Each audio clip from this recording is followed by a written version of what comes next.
Hi guys! For today's video nga pala, magpaplansya ako ng gamit ng amo ko. Pang-office nga po pala yan bukas. Sinarado ko muna yung butones para mas madali ko siya mapaplansya. Sa kabayo ko po pala muna diniretso yung plansya. Meron kasi ako dating pinlansya na dress ni ate na sunog ko. Kasi uminit pala ng sobra yung plansya. Kaya naman humingi ako ng sorry. Pero naman kahit paano ay hindi masyadong magalit sa akin si ate. Kaya naman hininaan ko na yung plansya. Iyon na kasing maulit yung dati. Dahil kabadong-kabado ako noon at tipo talaga lamang sasabihin ko kay ate noon.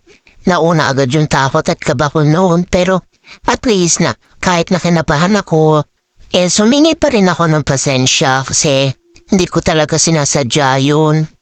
Wala naman sigurong kasambahay na gustong masunog. Yung pinaplansya nila, diba? Ayan, ipapasok ko na yung dress sa kabayo dahil hirap na hirap akong plansyahin siya dahil merong line yung dress sa bandang ibaba. Sinusundan ko nga pala yung line niya Sinusundan ko lang pala yung line ng dress. At nung okay na nga pala ako sa line ng dress, pinaliktad ko na siya para yung likod naman ang naiplansya ko. Sinisimulan ko na nga po palang iplansya yung likod ng dress. Tapos na nga po pala ako sa likod ng dress kaya naman, yung sa may kamaya naman niya ang ipaplansya ko. Dahil medyo gusot-gusot din.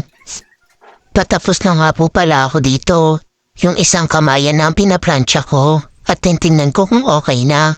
At pinrest ko lang ng kaunti yung kabila dahil nagusot na naman pala siya.